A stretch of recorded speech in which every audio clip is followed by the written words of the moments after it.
Welcome back to Old School Sports and our OOTP 23 playthrough of the Kansas City Royals. Thank you so much for watching. We are at the start of August 2025. We have fallen 8.5 games behind the Guardians in the American League Central, so that is the bad news. The good news is we're up 4.5 games for the wild card, so our goal of reaching the playoffs should finally be achieved this season, which is our fourth season managing these, or general managing these Royals. Looking at the last couple months of the season, the key thing for us is obviously going to be what our pitching does. Have had one of the best pitching staffs in the league so far. Looking at our top three starters, Spencer Bauer, the youngster, has been about league average, 8-6 record, 4.32 ERA, which is a 100 ERA plus, 92 FIP minus. Still has put up 1.5 WAR. He's fragile at this point and has spent a little time on the IL. But having a solid year. Clayton Kershaw, the big free agent signing, has done well for us. The record at 7-7 is not exceptional, but a 3.68 ERA, good for a 117 ERA plus, although his FIP minus is only 100 and his WAR of 1.6 is only slightly better than Bauer's. And then the third key starter for us is Trevor Rogers, who has been really good this year. Again, the record not exceptional at 9-8. But 139 strikeouts in 123 innings, 3.51 ERA, good for a 123 ERA plus, 86 FIP minus, and has put up a WAR of 2.5 and a SIERA of 3.08. So a really good season from Rogers. Jose Suarez, 8-3 with a 3.67 ERA, and Hayden Wisniewski, 5-6 with a 4.66 ERA.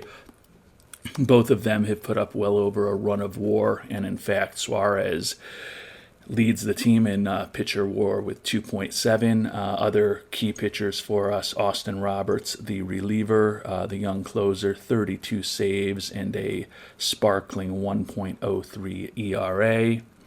And then we just traded for Edwin Diaz, who has not pitched for us yet, but hopefully will be a big contributor over these last 2 months of the season.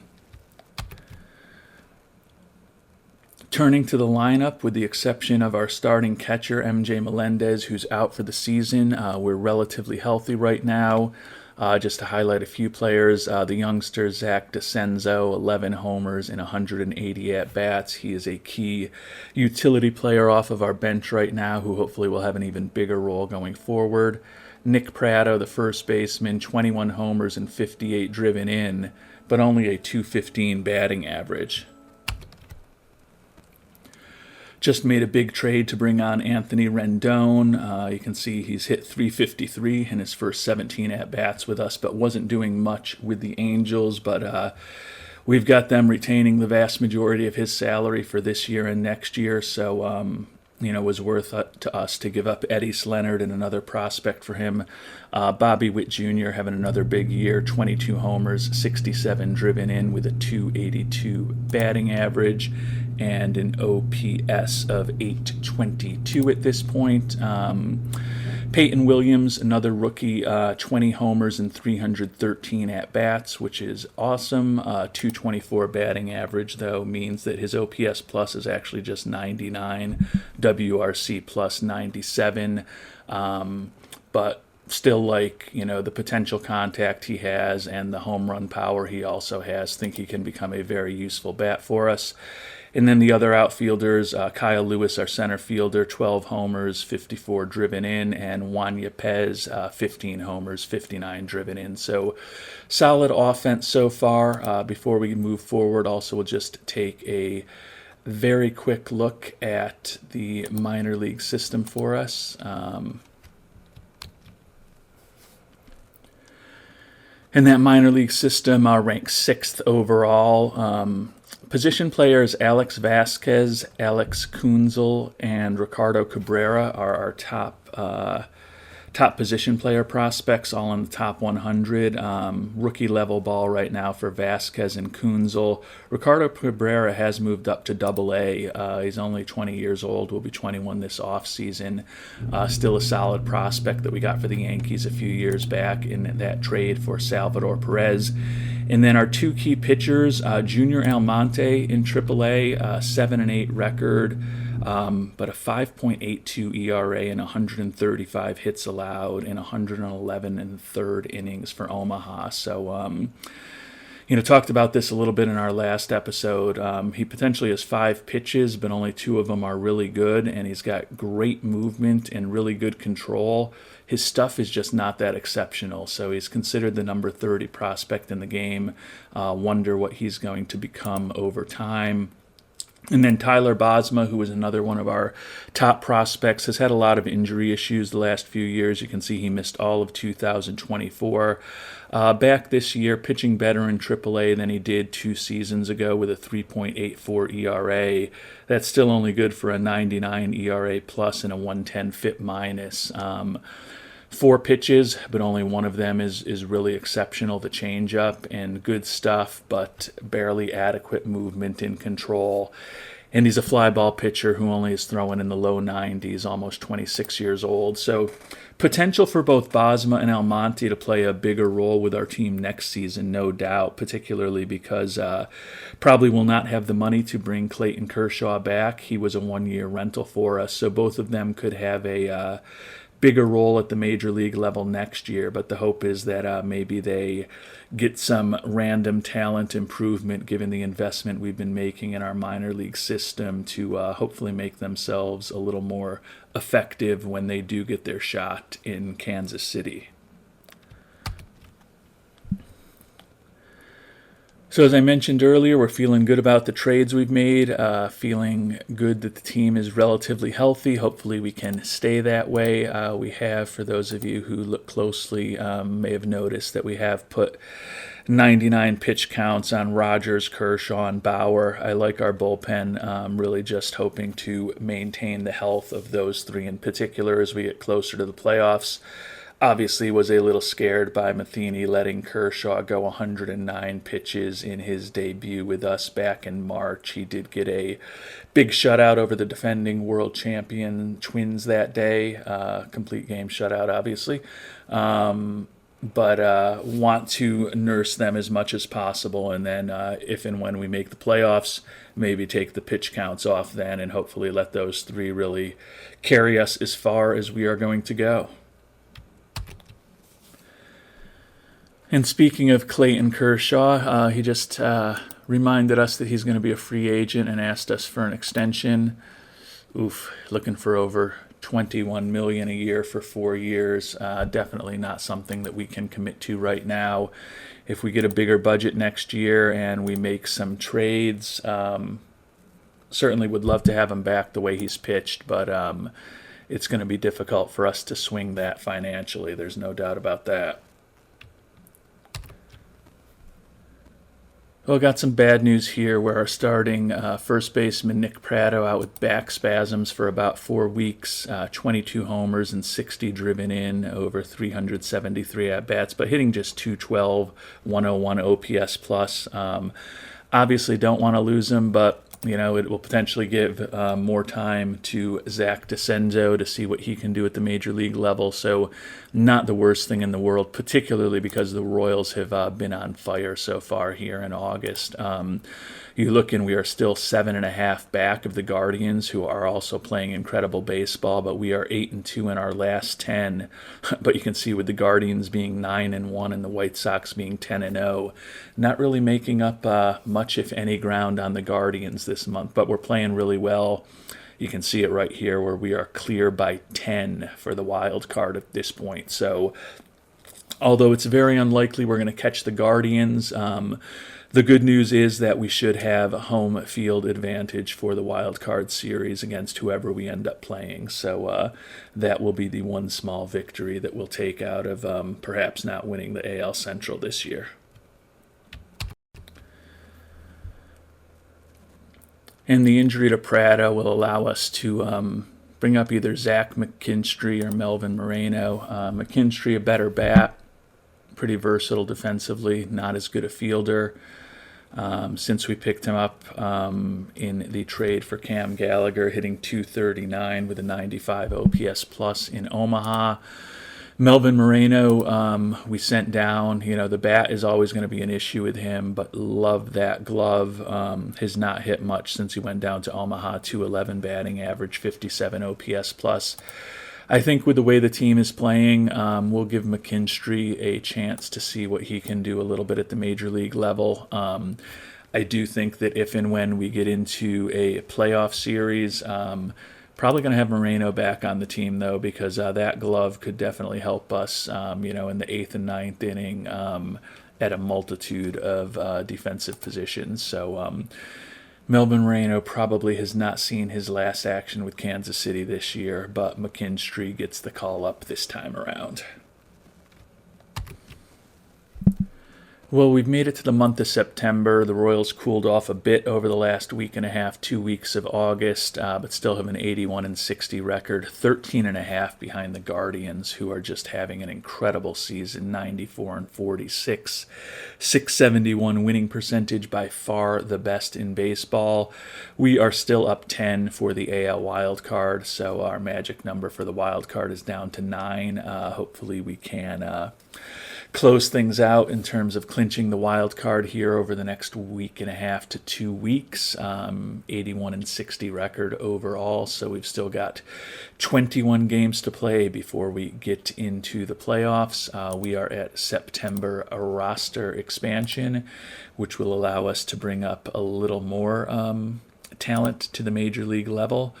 Going to have to make some decisions. I'd mentioned bringing Melvin Moreno up without a doubt. Could argue that, it's time to give an Anthony Garcia or an Andrew Benintendi or an Albert Almora Jr. Almora and Benintendi were both minor league contracts we signed for organizational depth. Give one of those players, or Tyler Gentry, who's a little bit more of a bat, some potential run, but since I think Moreno is the one most likely to be on the roster in the playoffs, we will bring Moreno up. And then as far as bringing up another pitcher, Scott Kobos is who we had to send down not all that long ago. Has pitched really well in Omaha.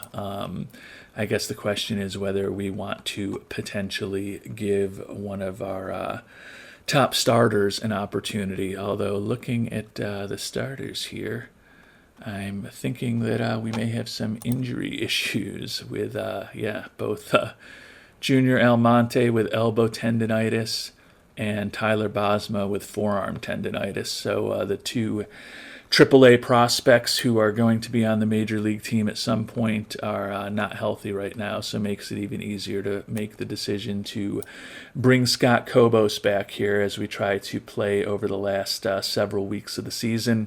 Hopefully get the playoff spot clinched, and then we can start hopefully helping Matheny do a good job to get the rotation all lined up for us so that it will be Bauer, Kershaw, and Trevor Rogers when we do get to the playoffs. And the Royals continuing to play pretty well here in the early stages of September, but just got some of the news that we really don't want. Spencer Bauer, number 3 starter, out with a partially torn labrum for 3 months, so his season is over. I guess if we had to lose somebody out of Kershaw, Bauer, and Rogers, Bauer would be the one that we would want to lose. Doesn't make it any easier, though. Finishes his first full season in the majors, 10-11 record, 150 strikeouts in 122 innings, a 4.50 ERA, 96 ERA plus, 98 FIP minus, 1.7 WAR, and a 3.17 SIERA. Definitely not optimal to be losing him. Not that it's going to matter in terms of getting into the playoffs, as we are still up 10 games for the wild card. But, it's just going to mean that when we do get to the playoffs, most likely Jose Suarez or Hayden Wisniewski is going to be pitching important games for us. Suarez has been great with that 10-4 record, but, you look at his profile and certainly not as strong as Spencer Bowers is. So, definitely will leave a bit of a hole in the lineup. Chris Bubich will likely be moving into the rotation because I believe that both Almonte and Bosma are still injured. So we will be bringing up somebody from AAA, but it won't be one of the other top pitching prospects in the organization to fill in for Bauer, unfortunately. But hopefully he can be back and healthy next year. But as I noted earlier, his injury proneness is already down to fragile. So for a player who's going to be 25 next year, going to become somebody that we're just going to have to be trying to nurse through the seasons, unfortunately. And with our top two pitching prospects, starting pitching AAA prospects, both injured, we are going to give Ricky Vanasco a chance to get back into the majors. He did pitch with San Diego in the majors last year, has been in AAA with us this entire season, and was in AAA last year after we got him from San Diego. 25 games in AAA, 13-7 record, 180 strikeouts in 153 and a third innings, 3.11 ERA, which is good for a 1.21 ERA plus. The issue with him is that he's also walked 110 batters in those 153 and a third innings. You can see really good stuff, really good movement, 4 good or very good pitches. But his control is potentially not that great. But we are going to give him a shot to see exactly what we may or may not have with him at the major league level. What is Matheny going to do? And Matheny is going to put Vanasco in the bullpen, which is totally fine with us. Kind of prefer that he would be a long reliever. Bubich, as anticipated, is now our number 5 starter. Hopefully Rogers and Kershaw in particular are going to be healthy the rest of the way. We need the two of them fronting our rotation when we do get to the playoffs. And another day, another injury for these Royals. Anthony Rendon out for 4 weeks with a fractured wrist.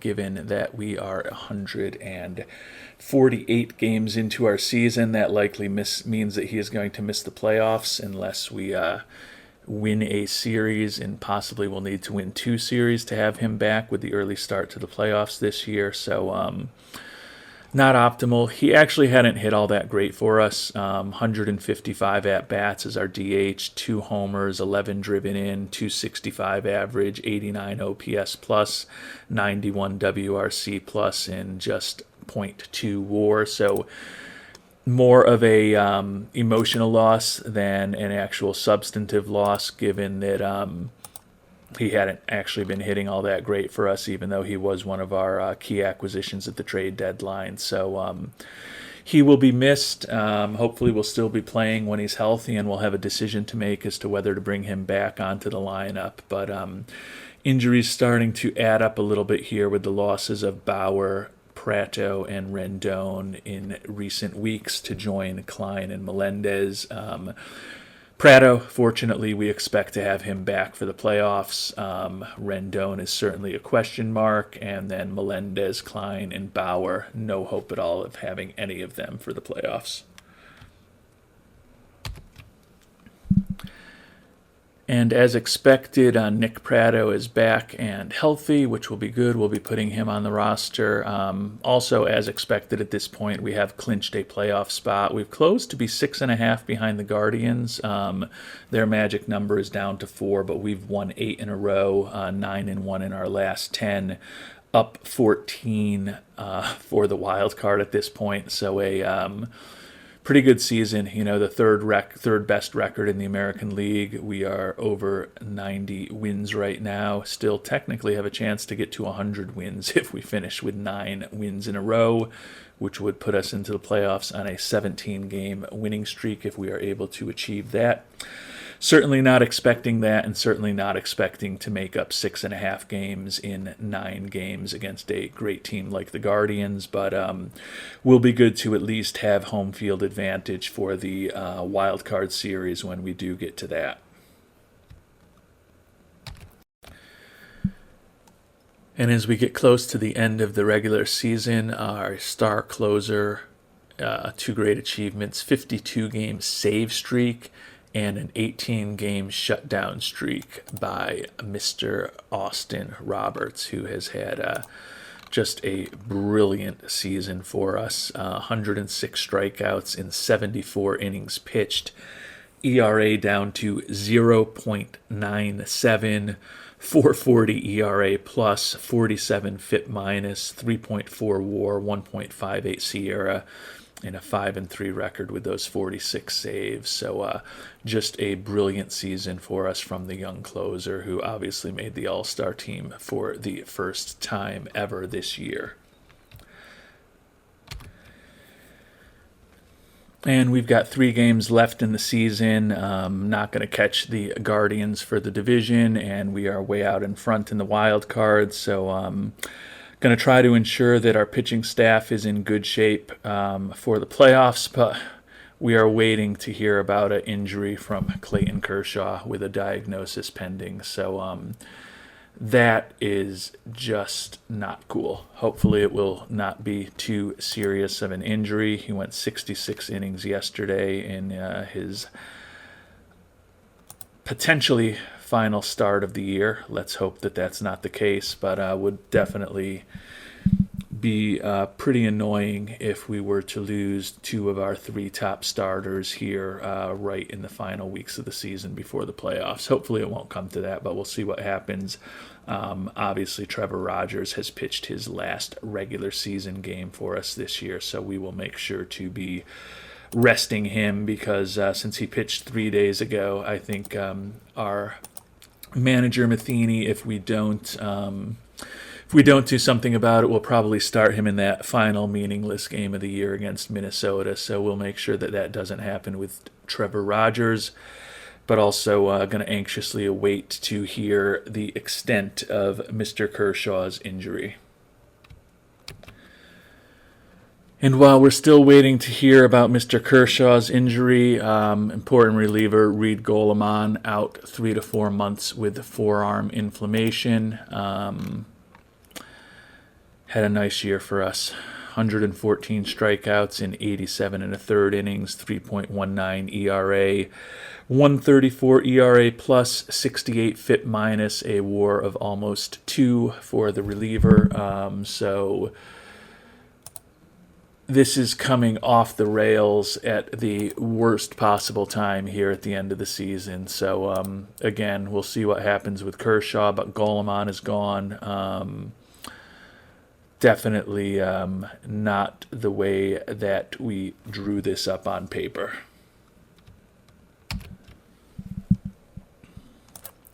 And Clayton Kershaw out with a sprained UCL for 3 weeks, so had a just unbelievable.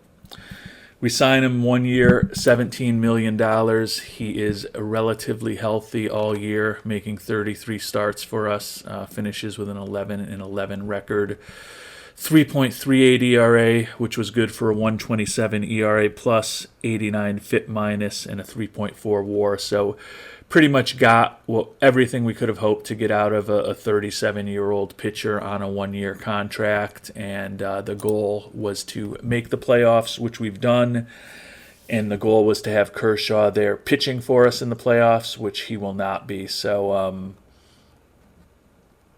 the end of this season has been incredibly frustrating with the injuries to 2 of our 3 top starters. You know, you want to be excited because you made the playoffs at 96 and 66, but with Bauer out, now Kershaw out, Goleman and Klein out, and Melendez and Rendon out, you know, with the exception of Klein and Melendez, all of those injuries have happened over the last few weeks of this season. So Definitely have done something to anger the baseball gods, that is for sure. So the regular season is over. We have achieved our goal of making the playoffs. 96-66 record, fourth best in baseball behind the Guardians in our own division, the Blue Jays out of the AL East, and the San Diego Padres in the NL West. So fourth best record in baseball is a good result for the Royals. Ended up 15 games ahead for the wild card. So that was good news. Looking at the expanded standings, for the first time in a while, actually did not have a negative differential as far as our Pythagorean expectations. Run differential for the year of plus 139 was good for number 4 in baseball also. So our 96-66 record was right in line with our expectations. Looking at the potential playoff series, or not the potential playoff series, looking at the playoff series, we will be hosting the big, bad New York Yankees in Kansas City. So we'll at least get to play 2 games at home, hopefully more than that. Looking at the Yankees, they were 8th in scoring and 8th in runs against, 88-74 record, but they were 5-2 against us this year. We were 4th in the AL in scoring and 1st in runs against, so would be feeling reasonably good about this series, if not for the fact that our rotation, as you saw there, is going to be Trevor Rogers, which it should be, but then Hayden Wisniewski and Chris Bubic potentially as our number 2 and number 3 starters in this playoff series against the Yankees, rather than Clayton Kershaw and Spencer Bauer in those spots. So definitely extremely angry about the way this season ended with the injuries, but we do have the Royals back in the playoffs, at least for the first time in many years, the first time in the 4 seasons that we have been their general manager. So feel pretty good that at the very least we will be re-upped with ownership, since we have achieved the goal of making the playoffs for this season. But the goal wasn't just to make the playoffs this season. Bringing on Kershaw with the 1-year contract and even the trades for Rendon and Diaz were all intended to hopefully have this be a year where we could really make a run at the World Series. And it doesn't mean that it's not going to happen, and it doesn't mean that when we look to actually set up the actual playoff roster that maybe our pitching staff will end up a little bit different than what Matheny is intending right now, with Bubic and Wisniewski pitching those second and third games. Certainly Jose Suarez, who was 11-5 this year with a 4.19 ERA, should be in the mix for us also. But we will figure that all out in our next episode when we review, when we participate in the playoffs and then review all of the results from this 2025 season. Until then, thanks so much for watching, and hope you have a great day.